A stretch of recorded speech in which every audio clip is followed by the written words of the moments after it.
나이가 13살밖에 안 되잖아요. 네. 그럼 지금 시진핑하고 뭐 거의 60살 차이가 나는데 그거를 뭐 차기 지도자다 이렇게 보여주는 인사시키는 것도 모양이 좀 이상하지 않습니까? 작년 전승절에 김정은이 참석을 했잖아요. 네. 그거에 대한 이제 답방 형식이고 특히 원유 같은 경우는 국제 우호 가격으로 계속 공급을 받고 있으니까 이제 일부 러시아로부터의 지원도 받아서 뭐 경제 개발도 하고 네. 일부 하는 건 있지만 장기적으로 보면 중국이라는 뒷배가 없으면 어렵거든요. 그들은 네. 대만 공격을 하겠다는 계획을 가지고 있는 상태에서 미국과 중국이 서로 성사고 방어 구축이나 동맹 구축을 하는 상태에서 한국 전쟁뿐만 아니라 지금까지 제일 중요한 건 대만 해협은 한반도 문제와 연관돼 있는 상태에서 가장 중요한 거는 대만 해협이 호르무즈 해협처럼 누가 먼저 봉쇄하느냐가 승리의 관건이 돼요. 지금 탈북자 수가 주는 거는 내부 통제가 강해졌다는 거 하나 외에 또 하나 먹고 사는데 큰 문제가 없어지지 않았나 하는 그런 생각도 들어요. 네, 이번 시간은 시진핑이 북한에 갔습니다. 북한 분위기가 요즘 또 과거랑 상당히 많이 달라졌다 이런 얘기도 들려오고 있는데 과연 시진핑은 가서 무슨 얘기를 나눴고 또 앞으로 북한과 중국은 어떤 방향으로 가는가 또 우리에게는 어떤 영향들이 있는가 그 이야기 한번 여쭤보도록 하겠습니다. 한국외대 국제지역대학원 강준영 교수님 어서 오시고요. 네, 안녕하세요. 네, 오랜만에 뵙습니다. 네, 오랜만입니다. 네, 반갑습니다. 그리고 단국대 김진호 교수님 어서 오십시오. 예, 안녕하세요. 네, 정치외교학과 김진호 교수님. 아직 뭐 전 빼셨어요? 이제 나이가 드니까 네. 아무리 운동을 해도 면역 체계가 약한지 이것저것 많이 나와서 좀 부처같습니다. 그렇습니까? 네, 신경 써야 됩니다. 네. 네. 자, 우리 두 교수님과 함께 또 신혜영 기자님도 오셨습니다. 안녕하십니까? 네, 반갑습니다. 신혜영 기자님도 이 시진핑 주석 네. 방북한 거는 진짜 오랜만에 아마 보시는 장면이죠? 7년 만이죠? 네, 방북입니다. 예. 그 어떻게 북한 방문할 때 평양 방문할 때 엄청 화려했다면서요? 그렇습니다. 네. 공항에서 아주 그냥 융숭한 영접을 받았는데요. 일단 이번에 시진핑 주석이 혼자 온 게 아니라 펑리위안 여사랑 같이 왔고 네. 그래서 이제 김정은 위원장도 보시는 것처럼 리설주 여사와 함께 저렇게 악수를 나눈 장면이고 누구 데려왔느냐 수행단이 또 중요하잖아요. 네. 이제 시진핑 최측근인 차이치 중앙서기처서기 그리고 왕이 외교부장 등이 동행을 했고 이 공항에 나와서는 이 의전 차량 주위로 오토바이가 쫙 또 이제 수행을 합니다. 그래서 이제 광장을 달리는데 네. 이제 시진핑, 김정은 초상화 이렇게 걸어놓고 시민들 막 또 꽃 흔들잖아요. 열심히 또 조중 친선은 영원하라 꽃도 흔들고 왜 그래요? 웃으시죠? 조중신선 영원하라. 예. 아니 근데 김정은은 살은 안 빼나? 좀 빼야 되지 않을까? 최고 지도자도 뺄 수 없는 것이 바로 살이죠. 예. 알겠습니다.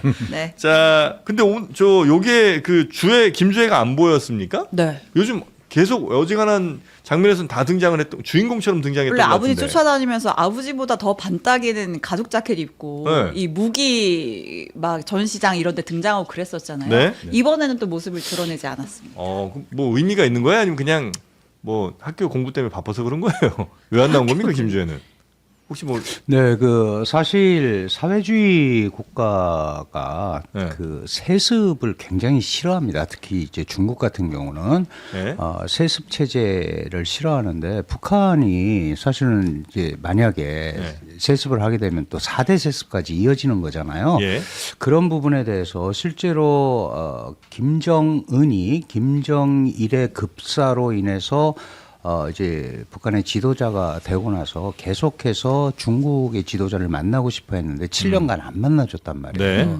그것도 사실 그런 그 소위 봉건적 색채에 대한 거부 반응이 있어서 그래요. 그리고 작년에도 아시다시피 그 전승절 행사에 갔을 때도 김정은 뒤에서 열차에서 잠깐 얼굴 비치고 공식 석상에서는 안 나섰거든요. 그렇죠. 이제 그런 분위기를 보이는 게 북한으로서도 부담이고 중국으로서도 부담입니다. 그래서 공식적으로는 나타나지 않고 있다 이렇게 봐야 되고 네.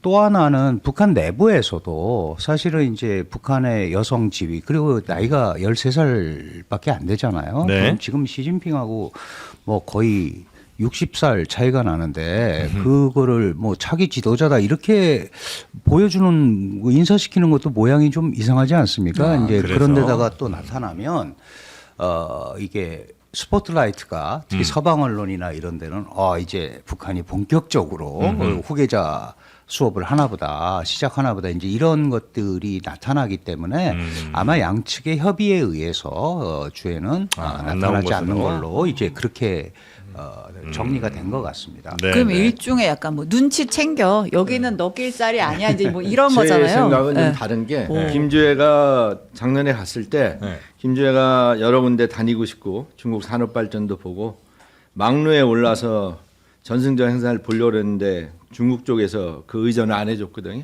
아 그래요? 네, 안 해줬으니까 이쪽에서도 그거에 맞춰서 김주애를 만나려면은 안에 들어가서나 만날 수 있다라는 보이지 않는 시그널을 준 것 같아요. 그러니까 이게 겉으로는 아주 그 화기애애한데 네. 지금 두 나라 정상이나 그 사람들이 생각하는 거는 네. 다자관계에서 복잡한 관계 속에서 보고 있고 네. 그 북한이라고 하면 싫어하지만 그 우리가 쓰는 언어가 지금 북한이라고 해서 북한은 거기서 최고 지도자 아까 얘기한 그 이 무게, 지도력, 권위 이것이 네. 하나의 통치력이거든요. 아. 김주애 자체도 통치력이에요. 예, 통치력인데 이게 나올 때 그러니까 내가 내 딸을 데리고 가가지고 야 거기 백악관 좀 보자. 근데 거긴 못 들어오고 걔는 이제 호텔 가 있고 그러니까 기쁘지 않음을 그 사람 왔는데 공항까지 가서 쌍수로 이렇게 환영한다는 게 네. 조금 아니지 않았나. 그래서 그 양쪽의 시그널이 뭐 회담이라는 게 어느 정도 네네. 프로토콜은 맞춰져 있겠지만 보이지 않는 그 안에 그 신호를 통해 볼 때는 그런 면도 북한이 약간 혹시나 있지 않나. 기분 상했다는 말씀이신 거죠? 아니죠. 그건 그렇게 아니에요? 했으니까 여기까지 와서 환영해 줄 필요는 없다. 아 그래요? 네. 약간의 기싸움. 기싸움. 근데 내가 제일 아끼는 딸인데. 네. 그런 면도 뭐 없다고 할 수는 없는데 네. 이번 회담은 사실은 이제 시진핑 입장에서 보시면 잘 아시겠지만 중미 미중 회담을 마치고 중러 회담을 마치고 이제 전략 동맹에 준하는 그 북한에서의 영향력을 회복. 네. 이제 이런 데 초점을 맞추고 있기 때문에 그게 이제 핵심 포인트가 될 수는 없었다. 김 교수님 그것도 충분히 네네네. 고려할 수 있지만 이런 흐름에서 스포트라이트를 다른 쪽으로 분산시키는 데 대한 북중의 부담이 분명히 있었을 거예요. 네. 그런 의미에서 그런 거는 새로운 그걸 만들지 말자 이렇게 했을 가능성이 더 크죠. 두 나라는 혹은 뭐 두 사람은 왜 지금 만난 겁니까? 만난 이유가 뭐예요? 뭐 사실은 아시겠지만 그 중국 입장에서 보면 이게 기본적으로는 작년 전승절에 김정은이 참석을 했잖아요. 네. 그거에 대한 이제 답방 형식이고 올해가 65주년 중조 우호 조약 체결 65주년입니다. 이제 이거를 기념하면서 큰 흐름에서 네. 이제 중국이 볼 때는 그동안 북한이 러시아의 영향력이 강화됐고 러시아랑 많이 친밀하게 친해졌죠. 예. 가면서 이 한반도에 대한 네. 중국의 영향력이 상대적으로 조금 감소된 면이 있거든요. 네. 그러니까 이제 그런 부분을 좀 복원한다는 차원, 뭐 이제 이런 것들이 아마 핵심이었을 거고.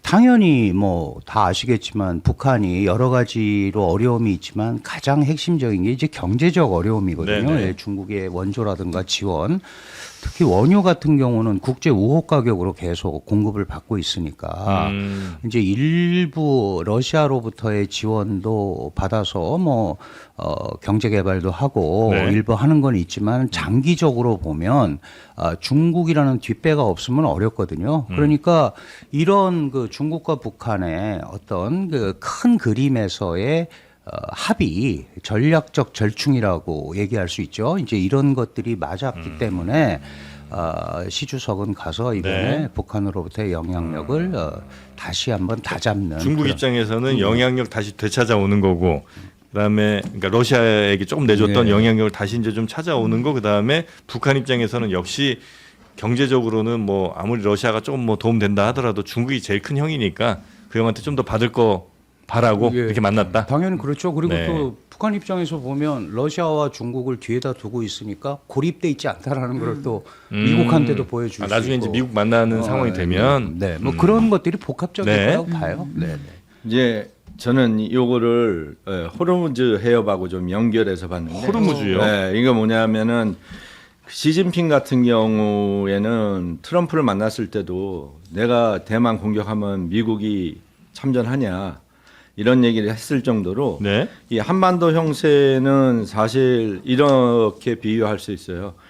중국이 대만을 공격하는 거는 중국이 이란이고 이제 이쪽은 이제 공격을 이스라엘. 받는 쪽으로 볼 때 네. 우리가 보는 그 중국의 지원 세력 중에서 가장 중요한 게 그 뭐라 그럴까요? 북한이 여기서 역할을 해줘야 돼요. 왜냐하면은 대만의 방어가 미국, 일본, 그다음에 네. 이제 필리핀 좀 하는 이 상태에서 이 공격을 방어하기 위해서 제일 필요한 게 동쪽으로 북한에서 배도 나가야 되고 예. 동해 쪽의 영향력 확대 동시에 여기서 이게 우리나라 같은 경우는 이제 미국과 동맹으로 돼 있으니까 그 근처에 그러니까 어떻게 보면 미군 기지가 있는 쿠웨이트 이런 거와 비슷해요. 그러면 이거에 대해서 네. 견제를 해줘야지만 전선이 가장 중요하게 대만 해협 쪽으로 이렇게 예. 집중되니까 내년이나 내후년에 어차피 그들은 네. 대만 공격을 하겠다는 계획을 가지고 있는 상태에서 미국과 중국이 서로 성사고 방어 구축이나 동맹 구축을 하는 상태에서 한국 전쟁뿐만 아니라 지금까지 제일 중요한 건 대만 해협은 한반도 문제와 연관돼 있는 상태에서 가장 중요한 거는 대만 해협이 호르무즈 해협처럼 누가 먼저 봉쇄하느냐가 승리의 관건이 돼요. 여기에 많은 군대의 영향력이 집중되는 경우에는 중국이 승산이 높지 않을 수 있으니까 네. 여기서 제일 중요한 거는 북한의 역할로서 일본 견제와 미군 네네네. 기지대에 대한 견제가 들어갈 때 중국의 봉쇄 정략이 커질 수 있기 때문에 네. 계속 그 레토릭을 보면은 대만 문제를 계속하는 회담을 해요. 네. 러시아하고도 전쟁할 때 중국이 필요하다는 거는 원유가 필요할 거란 말이에요. 네. 그다음에 러시아는 바로 참전이 어려운 이유가 당시에 그 호르무즈와 비슷하게 보면은 인도와 비슷해요. 여기는 러시아는 미국과도 관계가 있고 유럽과 연계된 나라니까 여기까지 들어오진 않는단 말이에요. 그러면은 북한의 역할이 중요한데 북한의 시그널이 러시아와의 관계도 아주 강화하고 있으면서 네. 동시에 미국에도 또 약간의 시그널이 있기 때문에 결국에 이게 우리가 재밌게 볼 수 있는 내용임과 동시에 네. 한반도와도 연계돼 있는 문제가 아닌가 이제 봅니다. 중국은 대만을 어쨌든 뭐 쳐들어가든 뭐 이 계획을 좀 갖고 있는데 이 상황에서 만약에 미국이나 일본이 집중적으로 대만을 지원하는 경우 상당히 좀 어려워질 수가 있어서 그 견제를 해줄 사람, 그러니까 일본이나 미국이 들어오는 걸 좀 견제해줄 만한 세력으로 북한을 좀 이용하고 싶어한다. 그렇죠. 그런데 이제 북한에 가서 내부 회담에서는 얘기를 어떻게 할지 모르지만 얘기할 때 그 제국이나 패권에 예. 반대한다는 이런 얘기는 그것이 미국이 뭐 아프리카에서 하거나 남미에서 하는 걸 반대한다는 이 얘기가 아니라 네. 이러한 중국의 목전 문제인 대만 문제 해결이 시진핑의 가장 큰 꿈이라고 한 상태에서 네. 이 문제 해결에서 성사키와 동맹 구축, 전략 구축에서 북한은 아주 중요한 핵심 세력이 되니까 네. 결국 좀 숙이면서 시진핑이 가는 모양새가 나온 게 아닌가 하는 생각이 듭니다.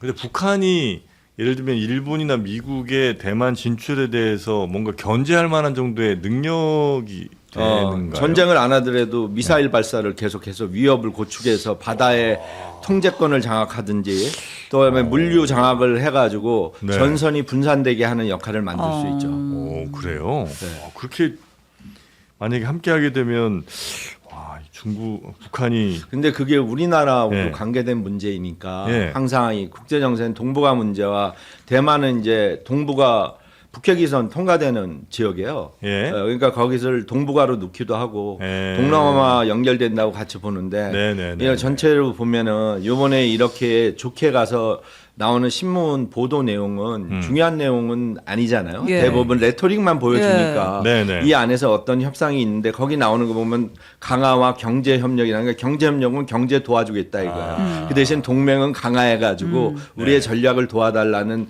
그 레토릭이 아닌가 그 보고요. 말을 좀 잘 해석을 해야 된다. 근데 그 해석보다는 이거를 그 도청에서 듣는 걸로 해서 직접 들어야지 제대로 알지.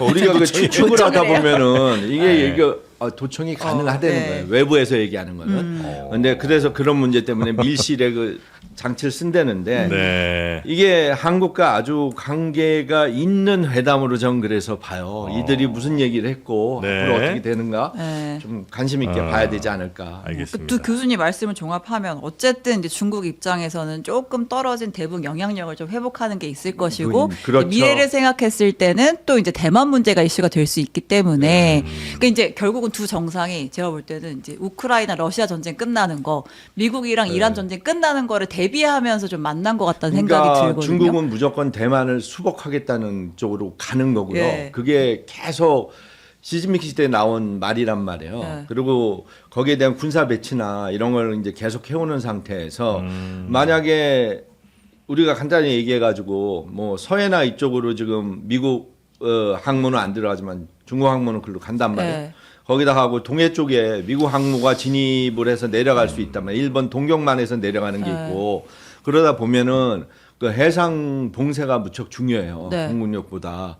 그럴 때 북한은 잘하는 게 공군력보다는 미사일 아니에요. 예. 이런 걸 가지고 위협으로 해서 주변에 그 상황을 만들어 줄 때 대만의 봉쇄가 되면은 우리 한국이나 일본의 물류 80%가 그를 통해 다니니까 중국에 유리한 형세가 될 수 있는 거죠. 그래서 이제 필리핀 문제도 있고 하지 않을까 그렇게 생각해요. 근데 이제 네. 결국은 그러면은 이제 중국이 이제 북한 우리가 써먹을 일이 있을 것 같으니까 이제 우리랑 친하게 지내 이제 이런 거잖아요. 근데 북한이 만만치 않죠. 그러면서 이제 청구서를 요구할 거 아니에요. 청구서는 미리 요구했겠죠. 그리고 여태까지 북한이 얘기하는 게 우리 원하는 만큼 주지 않고 꼭 죽지 않을 정도만 주니까 그 러시아 관계를 더 강화해 나가게 된 거 아니에요? 이 러시아는 상태에서 더 주던데 지금 이렇게 된 거잖아요. 그렇게 안 하고 여기는 네. 견제로 네. 미국의 시그널을 보내겠죠. 우리도 교류해야 되지 않나? 그럴 때는 중국에는 아주 위협이니까 국제 정세에서 가장 중요한 게 경제 문제잖아요. 네. 근데 경제가 계속 나빠지면은 전쟁에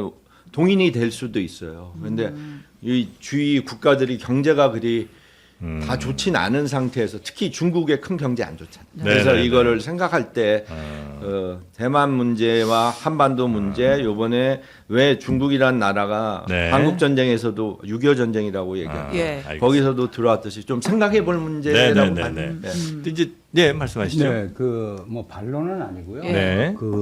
그렇게 이제 나가서 얘기를 할 수 있는데 사실은 북한이 중국이 북한을 이용해서 그런 걸 하면은 그거는 3차 대전 예. 감입니다. 네. 그거는 이제 북한이 버틸 수도 없고요. 기본적으로 미사일 그 빌미를 주는 거기 때문에 그리고 지금 대만 유사가 일본 유사라고 일본 다카이치 총리도 얘기를 했고 그다음에 이제 실제로 그 대만에 문제가 발생했을 때 나설까 안 나설까는 이제 별개의 문제긴 하지만 서로가 그 카드로 쓰는 면이 훨씬 더 유리하다라고 판단이 되기 때문에 네. 지금 상황에서 그렇게까지 가기는 어려운데 당연히 이제 김 교수님 말씀하시는 대로 대만 문제가 한반도 문제하고 연계되어 있는 거는 분명해요. 이게 절대 남의 얘기가 아니고 우리가 아시다시피 아라비아 반도에서의 석유가 네. 그 말레카 해협을 거쳐서 남중길을 거쳐서 대만 해협을 거쳐서 오거든요. 네. 근데 이 말레카 해협은 또 지금 미국이 장악을 하고 있어요. 그래서 네. 이렇게 쉽게 대만 해협 자체만 봉쇄한다고 그래서 이게 해결이 되는 문제가 아닙니다. 네. 이제 그런 의미에서 여전히 카드로 쓸 가능성이 훨씬 크다. 이제 이런 차원에서 얘기를 하는 거고 당연히 중국 입장에서는 북한을 이용해서 활용해서 하는 거는 당연히 생각할 수 있겠죠. 그러나 거기에 이렇게 맡기면서 뭐 이렇게 움직이기에는 한계가 존재하지 않느냐. 네네네. 적어도 이제 저는 그렇게 판단합니다. 네, 그 네. 외교에 있어서 뭐 정상과 정상이 어떤 이야기를 함으로써 중요한 게 있고 어떤 이야기를 안 함으로써 중요한 게 또 있잖아요. 예를 들면 핵과 관련해서는 이번에 얘기를 안 했다면서요. 네, 하나도 안 했죠. 그러니까 그거는 북한의 핵을 그냥 봐줄게 정도의 의미로 이해를 해야 돼요? 아니면 그 불편한 얘기일 수 있으니까 그냥 굳이 그거 안 꺼낸 거 정도입니까? 지금 뭐 제가 판단할 때는 네. 이번에 그 미중 정상회담에서도 이제 한반도 의제가 소외가 네. 됐었고요. 네. 당연히 아시다시피 그 미국 국무부에서 이제 회담 끝나고 나서 팩트시트에 북한 비핵화에 대해서 뭐 공통의 의견을 가졌다라고 네, 목표를 얘기를 했는데, 재확인했다. 근데 네. 그거는 중국에서 확인을 안 해주고 있단 말이죠. 예. 그리고 한반도 비핵화하고 북한 비핵화는 또 완전히 다른 얘기입니다. 그러니까 이제 중국은 그동안 한반도 비핵화 얘기를 해왔는데 한반도 비핵화라는 거는 남한이 미국의 핵 우산에 있기 때문에 미국의 전술 핵무기가 언제든지 들어올 수 있다. 그래서 그것도 다 없어야 그건 주한미군 철수하고 연계가 되는 거예요. 그래야 이제 비핵화다? 네, 그래야 비핵화다라는 거고 우리 입장은 우리는 핵을 안 만들기 때문에 북한 핵만 없으면 한반도는 비핵화된 거다 이 얘기거든요. 예. 근데 이제 이게 무슨 얘기냐 하면 지난번에 지금 아시다시피 지금 김여정 그 노동당 총무부장이 엊그저께 비핵화 얘기는 꺼내지도 말아라. 이건 불퇴다. 우리는 그리고 헌법적으로 핵 보유국이다. 이렇게 얘기를 했는데 지금 김 교수 말씀하시는 대로 지금 중국이 북한을 끌어다녀야 되는 입장인데 북한이 싫어하는 얘기를 거기다가 굳이 써서 얘기할 필요가 없는 거죠. 그래서 저는 그거와 그 김정은이 이번에 이제 모두 발언을 하면서 그런 얘기를 했어요. 하나의 중국 원칙을 지지한다. 예. 이게 약간 맞교환적 성격이 있다. 그러니까 불편한 거는 얘기 안 하고. 얘기하지 않고. 네. 근데 이 얘기를 하면서 제가 이제 예를 항상 드는 게 작년에 미중 정상회담이 김해에서 있었어요. 우리 에이펙 얘기에. 네. 그때도 많은 언론이 양안 문제 얘기할 거다. 대만 문제. 그런데 예. 서로 얘기 안 하기로 하고 한마디도 안 했거든요. 맞아요. 예, 그렇게 해도 할 수 있는 겁니다.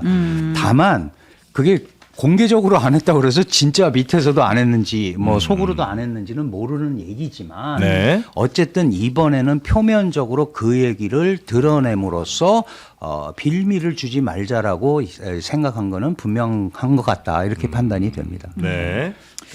북핵은 묵인보다는 그냥 의제에서 뺐다. 네. 예. 묵인을 하거나 용인을 할 수는 없습니다. 그건 아니다. 용인을 하게 되면 북핵 문제 그렇죠. 예, 말씀하세요. 맞아요. 그래서 얘기해 주신 대로 네. 사실 도움을 청하러 가서 너 옛날에 나한테 꾼 돈 왜 안 갚아 이거부터 하면은 도움을 청하지 못하니까 네. 그걸 얘기는 안 하는데 북핵 문제 얘기 안 하는 게 북핵 문제 미국 전문가 일부는 이런 얘기를 해요. 미국은 북핵 문제를 어느 정도 인정할지도 모른다. 미국에 위협되지 않는 경우에. 예. 그럼 북한이 핵 보유국을 가질 때 가장 위협에 처한 나라는 일본, 한국, 중국이 제일 수도가 가까워요. 러시아는 수도가 모스크바라 예, 상당히 떨어진 예. 상태에서 이 북핵 문제는 오랜 기간 중국의 가장 큰 딜레마가 되고 역으로 북한의 외교 정책에 대외 관계에서 미국이라든가 기타 나라와 교류할 때 중국에게는 불리한 조건이 될 수 있다는 거예요. 그래서 북핵 문제를 얘기 안 하는 거는 당연하고 그다음에 우리 강정 교수님 뭐 대만 전문가고 잘 알지만 우리가 이제 이런 문제를 왜 연가해 보냐면은 이게 뭐 물류뿐만 아니라 네. 군사 작전은 물류와 거의 비슷해요. 군사 그게 이동이 돼야 되니까. 근데 최근에 대만 보도를 보면은 대만은 계속해서 중국과 북한의 관계를 모니터링하고 있었단 말이에요. 여기서 어떤 변화가 일어나나 이거를 볼 때 네. 제가 좀 더 나가서 예측을 했을지 모르지만 예.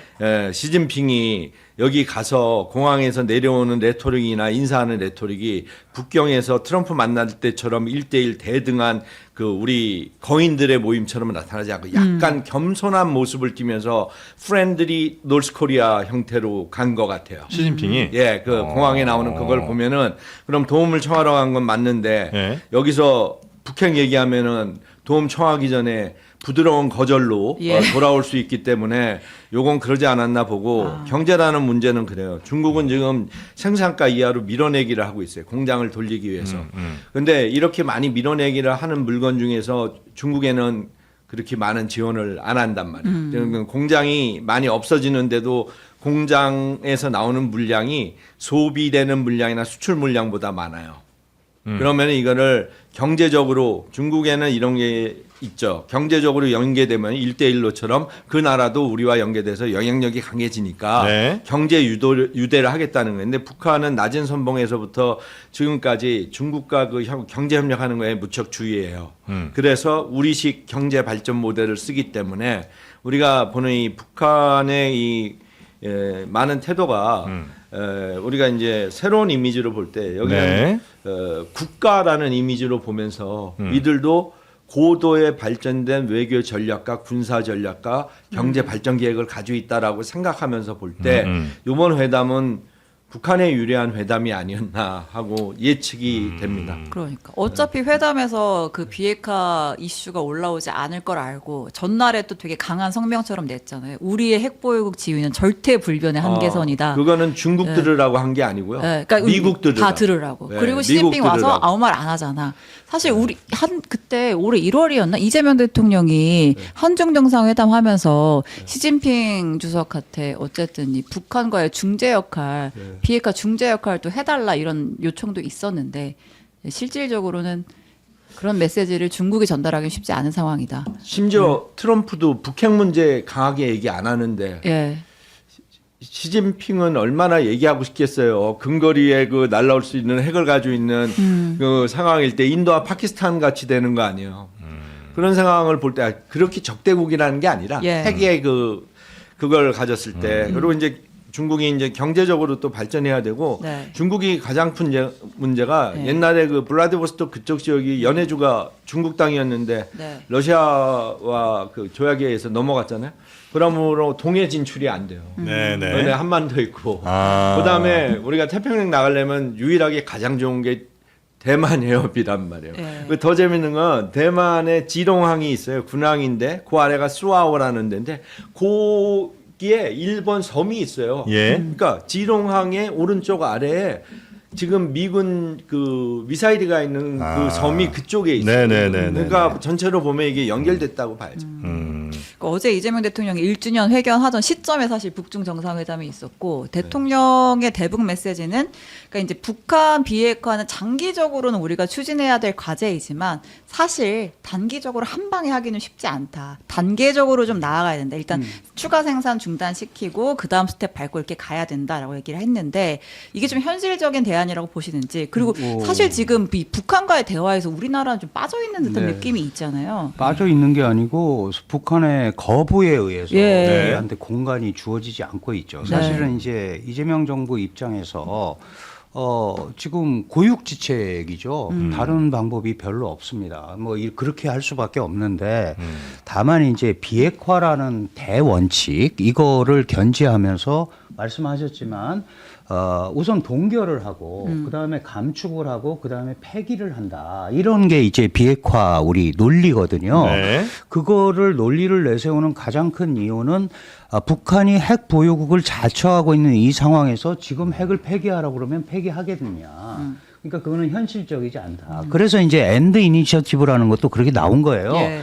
그 안 되면은 남북 간의 교류나 이런 걸 통해서 해보자 이렇게 했던 건데 사실은 북한이 비핵화 얘기하려고 하면 말도 꺼내지 말아라라는 게 이제 북한의 입장이잖아요. 그러니까 우리로서는 사실 별다른 방법이 없단 말이에요. 네. 그래서 어떤 얘기를 했냐면 미국에게도 그렇고 중국에게도 그렇고 이 북한 핵 문제에 대해서 방향성을 좀 설정하는 데 있어서 도움을 달라. 이게 이제 중재라는 말이에요. 예. 근데 중국 입장에서 생각을 해보면 내가 미국의 얘기를 듣고 한국의 얘기를 듣고 이걸 중재를 해서 예를 들어서 북핵 문제가 어느 정도 미국이나 한국이 원하는 대로 방향성을 잡았을 때 그게 중국에게 전략적으로 유리할까는 또 별개의 문제인 거죠.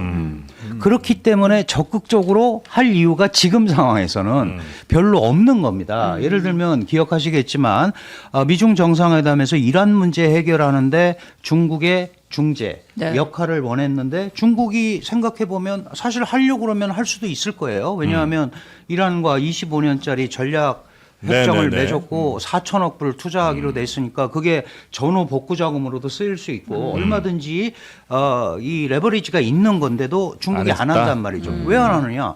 내가 이거 도와줘서 미국이 원하는 대로 만들어 놓으면 미국이 짜는 판으로 중동 질서가 갈 텐데 그게 중국한테 유리할 게 뭐냐. 그래서 저는 그 중재라는 거는 중국이 하기가 어렵고 네. 관여는 할 거다. 관여. 관여. 내가 관여하면서 이렇게 그러니까 예를 들어서 북한이 미국하고 얘기하고 싶으면 나하고 상의를 해서 해라. 이런 정도. 그죠?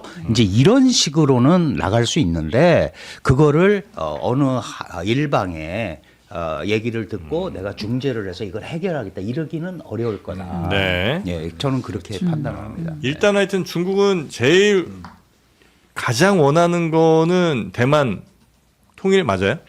그게 시진핑의 중국의 꿈의 완성이 대만의 네. 통일이다. 그럼 수년 안에 그거를 실행할 가능성도 있어요. 저는 이제 그거를 레토릭으로 내세우고는 있는데 네.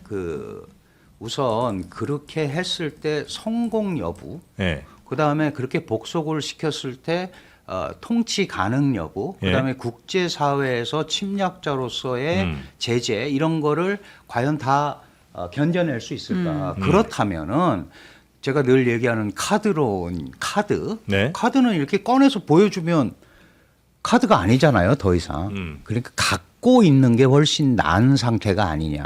예를 들면 이거를 카드로 계속 쓰면서 미국과의 레버리지로 쓰고 다양한 형태로 운용을 하는 게 더 낫지. 지금 상황에서 물론 대만이 이길 방법은 별로 없어요. 네. 그런데 대만이 저항을 하고 또는 미국과 일본이 지원을 해주면 장기전으로 갈 수도 있는 거고요. 그게 물론 이제 진짜 해줄지 안 해줄지는 알 수가 없습니다. 알 수가 없지만 그렇게 되면은 이거는 대단한 정말 3차 대전에 준하는 그런 현상이 벌어질 수도 있기 때문에 중국이 미국의 도움이 그래서 아까 김 교수님 얘기하셨지만 우리가 대만 침공하면 도와줄 거야라고 뭐 직접적으로 뭐 제가 들은 게 아니니까 확인을 할 수는 없지만 예. 그런 거를 신경 쓰는 이유가 결국은 이제 재고는 있지만 그거를 지금 실행하기에는 부담스러운 면이 중국이 상당히 많이 있다.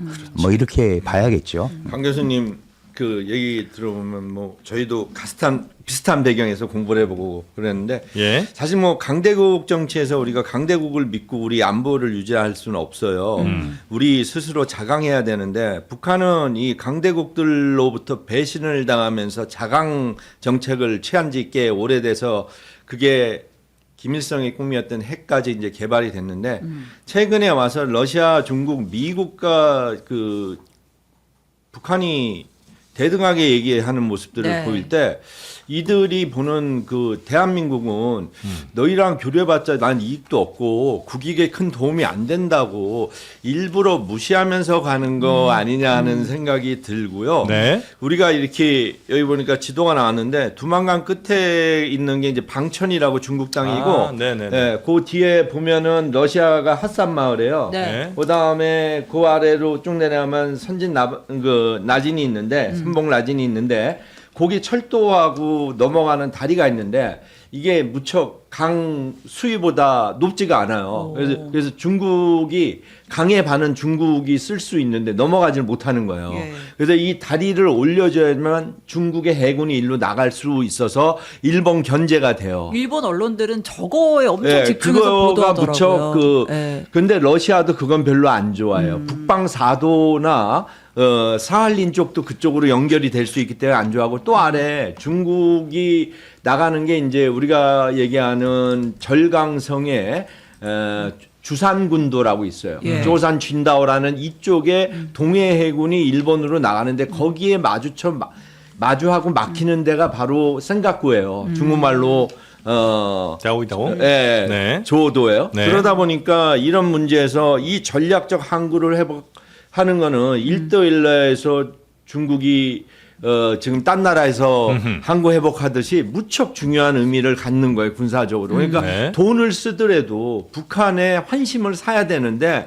북한은 옛날에 그 중국의 문화대혁명 때부터 해서 중국으로부터 여러 번 배신도 당해봐요. 네. 이런 상태에서 북한이 그렇게 중국과 이렇게 멋있게 뭐 할아버지 때부터 교류하고 그래서 그 한국 전쟁 참여도 해주고. 근데 네. 여기 숨은 뜻은 한국이 전쟁을 해서 조선민주주의인민공화국의 통일전선에 우리가 인민지원군을 도와줬으니 그런 얘기가 있는지 없는지 모르지만 우리의 위대한 목표인 대만 수복에 도와줘야 되지 않겠냐는 얘기가 있었을지도 모르겠죠. 역사를 얘기하면서. 근데 이건 추측입니다. 왜냐하면 네. 제가 거기 얘기를 들을 수 없기 때문에 네네. 생각하는 겁니다. 네.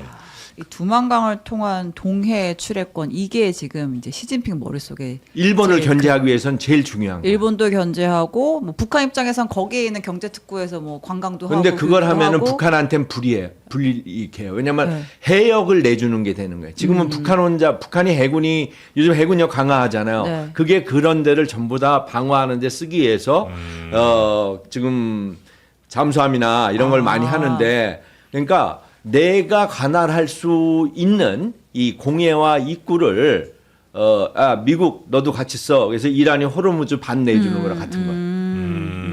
근데 또 어찌 보면 중국의 뭐 훨씬 더 성능 좋은 잠수함이나 뭐 이런 것들이 동해나 뭐 이 태평양 이쪽으로 막 돌아다니게 되면 미국을 견제하는데 혹은 뭐 일본을 견제하는데 더 도움될 수 있다고 생각할 수도 있겠죠. 당연히 그렇습니다. 예. 근데 그 두만강 출애권 문제는 사실은 이제 부동항을 북쪽에서 갖고 있지 못한 그 중국으로서는 수건 사업이죠. 이게 예전부터 뭐 UNDP부터 시작해서 중러 간에 그 사실 중국과 러시아는 겉으로 미국을 앞에 놓고는 연대를 하지만 네. 내부적으로는 경쟁이 심하잖아요. 네. 특히 연해주 개발이나 이런 데 대해서는 러시아가 중국을 견제하는 부분이 상당히 있거든요. 이제 그런 면에서 북중러가 협력을 해서 두만강 출애권을 확보한다라는 거는 사실은 지금 뭐 경제적 차원을 굉장히 얘기를 많이 하는데 이게 군사적으로 한반도 특히 한국에는 엄청난 안보적 위협이 되는 겁니다. 그 두만강 출애권이 확보돼서 중국의 군함이 나서게 되면 뭐 이제 여러 가지 문제가 있지만 북중러 그게 이루어질지 안 이루어질지는 몰라요. 삼국 연합 군사 훈련도 가능해집니다. 네. 그러면 이 동해 바다가 사실은 군사 안보적으로 굉장히 긴장이 되는 상황이 된단 말이죠. 그래서 지금 기자님 말씀하신 대로 예, 예. 일본이 굉장히 거기에 대해서 예민하게 반응하고 군사력이 분산된다 이런 것도 있고 우리도 마찬가지예요. 그래서 이거에 대한 그 귀추가 굉장히 주목이 된다 이렇게 봐야 될 것 같습니다. 근데 요즘에 북한이 좀 좋아졌어요 상황이? 그런 소리가 들리던데. 전문 우리 분석하고 연구하는 팀들이 있잖아요. 네. 통일연구원도 있고 또 그 국가 정부 연구원도 있고 한데 일부 사람들은 뭐 경제 상황이 안 좋다고 그러는데 북한의 내용은 우리가 뭐 유튜브나 좀 봐야 알지 예. 아니면 노동신문 읽는 걸로 네, 네, 알아야 네, 네. 되는데 네. 간단히 얘기해서 제가 그 고난해행군 때 연변 쪽에 그 조사하러 나갔었는데 예. 그때는 꽃제비들이 정말 넘어오고 그래서 예. 뭐 이렇게 보고 너무 불쌍하다 그랬는데 네. 지금 탈북자 수가 주는 거는 내부 통제가 강해졌다는 거 하나 외에 또 하나 먹고 사는데 큰 문제가 없어지지 않았나 하는 그런 생각도 들어요. 그러니까 일부는 어렵다고 얘기하는데 네. 이들의 이탈자가 줄었다는 거는 네. 그래도 기본이 돌아가게 돼 있으니까 버티는 게 아닐까 하는 생각이 들기 때문에 네. 이 뭐 통계 우리나라 한국은행이나 몇 은행이 북한 뭐 이렇게 통계를 가지고 하는데 실질적으로 북한 사람들이 먹고 살고 있는지 못하는지는 지금 최근에 홍수나 재난 별로 없었죠. 그러니까 이상 없고 농사 질 수 있을 거 아니에요. 네. 그다음에 농업 경제 그 강화하면서 매기 양식장도 만들고 막 이럴 때 이거 간단하게 위성 사진 보면은 그들의 살쪘는지 빠졌는지 밤에 불 농장 켜져 돌아가는지 있는지? 불 켜져 있는지 이것만 보면 알 수 있는 내용일 네네. 거예요. 네. 그래서 제가 보기에 여기 들어오는 사람들이 탈북자 수나 이런 거나 그런 많은 문제가 없는 걸로 봐서 기본은 넘어가지 않을까 하는 예측을 합니다. 그럼 이제 뭐 자연재해 없고 뭐 농사 잘 졌고 거기다가 이제 러시아에 무기 팔아서 돈도 좀 벌었고 이런 요인들이 다 있는 거예요. 그렇죠. 기본적으로 최근 8년간 이제 가장 경제 상황이 호전됐다고 그래요. 그게 이제 사실 작년도 경제 성장률이 3.7% 정도 됐거든요. 야. 지금 북한의 GDP가 우리 돈으로 한 37조 원 정도 되는데 네. 러시아 파병과 뭐 이런 그 대가 뭐 여기저기 이런저런 거 합쳐가지고 한 15조 100억 불 정도의 수입이 생겼다고 하니까 뭐 기본적으로 거의 60%의 그 40%에 가까운 GDP 양을 지금 확보를 한 거거든요. 이제 그러니까 지금 김 교수님 말씀하신 대로 저도 뭐 그런 걸 통해서 접할 수밖에 없기 때문에 실제로 얼마만큼 됐는지는 모르고 특히 뭐 선전용으로 한 부분들도 있는 것 같지만 전반적으로 최근 몇 년보다는 좀 개선이 된 부분이 그래요? 분명히 있는 것 같다. 그 이제 수치가 얘기를 해주니까 그럼 이제 네네네네. 문제는 어느 국가든지 다 마찬가지지만 가장 중요한 게 지도자가 국가의 안전을 확보해야 되고 또 하나가 지속 가능한 발전을 해야 되거든요. 예. 그런데 이제 지금 이렇게 3.7% 이렇게 해왔으니까 이거를 끌고 가는 게 가장 큰 핵심인 거죠. 그러니까 이 부분에 있어서는 러시아로부터 오는 거는 한계가 있습니다. 러시아의 뭐 군사과학 기술이나 이런 거 받는 거는 오케이인데 네. 실질적인 원유 공급이라든가 생필품 공급이라든가 이런 거는 결국은 중국에서 와야 되거든요. 그러니까 그런 부분에 대해서 김정은도 더 공을 들일 수밖에 없는 이런 네네네. 구조다 이렇게 봐야 될 것 같아요. 그러니까 얼마 전에 그 월스트리트 저널의 한 기자가 그 북한 가서 취재한 얘기 보니까 이전과는 굉장히 좀 달라진 모습들이 꽤나 많이 목격이 된 모양이에요. 거의 기사 제목이 지금 세계에서 가장 놀라운 경제적 성공담의 주인공은 북한이라고 하면서 이제 평양 시내 스케치 기사를 썼는데 네. 뭐 아무튼 뭐 이제 100번 넘게 방문한 북한 전문 여행사를 인용해서 뭐 수년 만에 평양 갔을 때 놀라운 경험을 했다. 시내에서 그 이제 우리 택시 부르는 앱처럼 북한도 이런 앱을 써가지고 택시를 부른대. 삼흥? 왜 이라는 삼흥? 앱이 있고. 네, 또 있고 그다음에 식당에서는 QR 코드로 결제를 하는 이런 시스템이 그리고 전기차가 도로를 달리고 뭐 이제 화덕 피자집이 있고. 화덕 피자집도 있고 BMW 판매점이 등장하고 뭐 인터넷 게임 카페가 등장했다. 그러나 물론 이것은 일부 평양의 모습일 뿐 북한 인구의 절반은 여전히 뭐 쉽지 않다. 이제 이런 취지의 기사를 썼습니다. 네. 야, 이 평양 진짜 이 모습 맞나? 평양 이렇게 됐겠죠. 저희가 위성 사진 이렇게 가끔 보려고 해도 뭐 잘 여기 블록돼서 안 들어오는데 네. 저는 딴 나라도 못 살던 나라도 이제 잘 사는 나라 된 베트남도 있고 같은 사회주의 국가였는데 중국도 90년대부터 해서 2000년대부터 발전해서 근 20몇 년 만에 전 국토를 분당화했는데 한국에 분당화했는데 북한도 그런 시간이 지났는데 아직도 초가집에 그러고 있다 그러면은 그거는 좀 우리의 상식과 안 맞죠. 근데 이 밤 사진은 AI 아니겠죠? AI 아닐 거예요. 고층 건물이 네. 너무 많은데. 이거는 저기 상해 아니에요? 상해? 그러니까 거의 여의도보다 고층 이거 건물이 많아 대동강 보여가지고. 쪽일 거예요. 상해는 이렇게 된다고요? 네. 근데 뭐 이거 아닌 거 네, 여하튼 뭐 이거는 확인해 보면 되고요. 네. 또 하나 이저 북중회담에서 중국이 북한을 무시하고 우리가 너희 의류나 네. 식생활에 필요한 무슨 경공업품을 준다 그러면 북한이 웃을 거예요.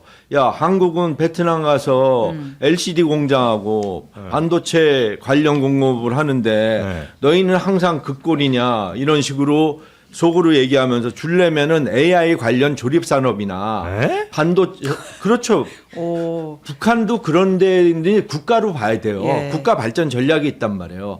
그러면은 반도체 가공해서 후공정을 주든지 이런 거를 크게 얘기했을 거예요. 그거 아니고는 우리 도망가 하고 열 수가 없다. 네, 그러니까 내 생각엔 북한이 호락호락 네. 일부 물자나 식량 받으려고 하지는 않았을 거라고 봐요.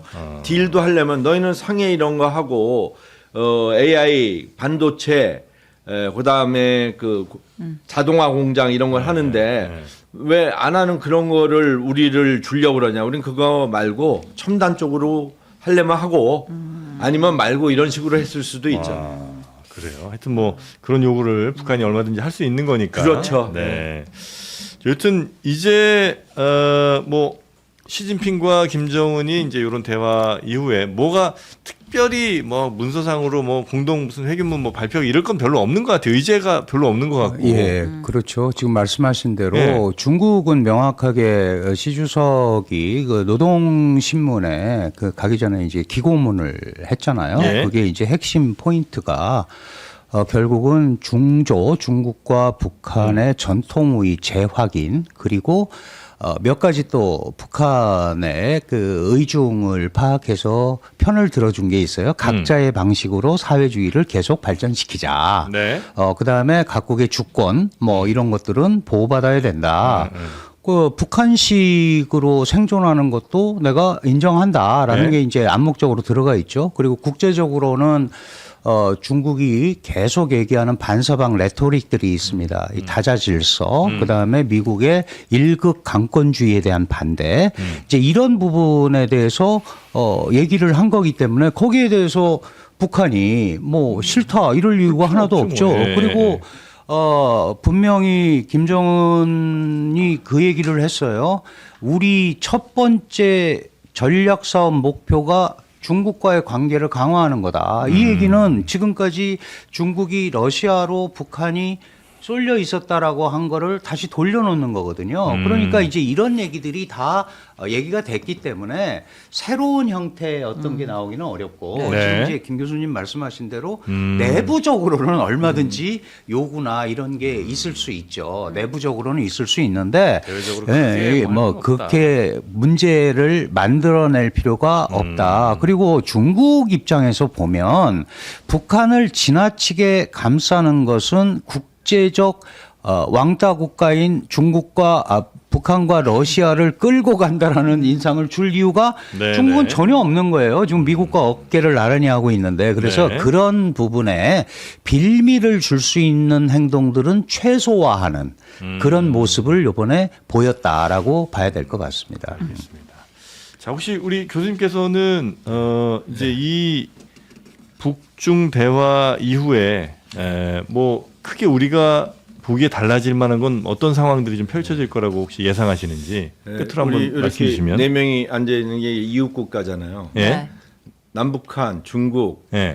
일본, 다 이웃 국가예요. 네. 그런데 세계 강대국들이 북한에 관심을 갖고 뭔가 교류하는 걸로 봐서 북한 경제가 좋아질 것 같아요. 아, 그래요. 네. 왜냐하면 북한에 요구하는 우리 편 들어달라고 하는 사람이 많을수록 예. 돈이 그쪽으로 들어가요. 핵 포기 안 해도. 핵을 지금 얘기를 못하는 게 예. 핵을 얘기하면 북한이 그 나라를 왕따를 하고 딴 나라랑 놀기 때문에 서로 마음을 이렇게 달래가면서 교육하려면. 이렇게 얘기해야 돼요. 네. 그러니까 친구들하고 사귀는 관계랑 비슷하다고 볼 때 이때 이제 우리가 북한 문제 좀 더 신경 더 써야죠. 아, 그렇습니까? 그다음에 네. 우리 외교의 기본은 어차피 반도 위주로 이렇게 해야 되니까 하고 네.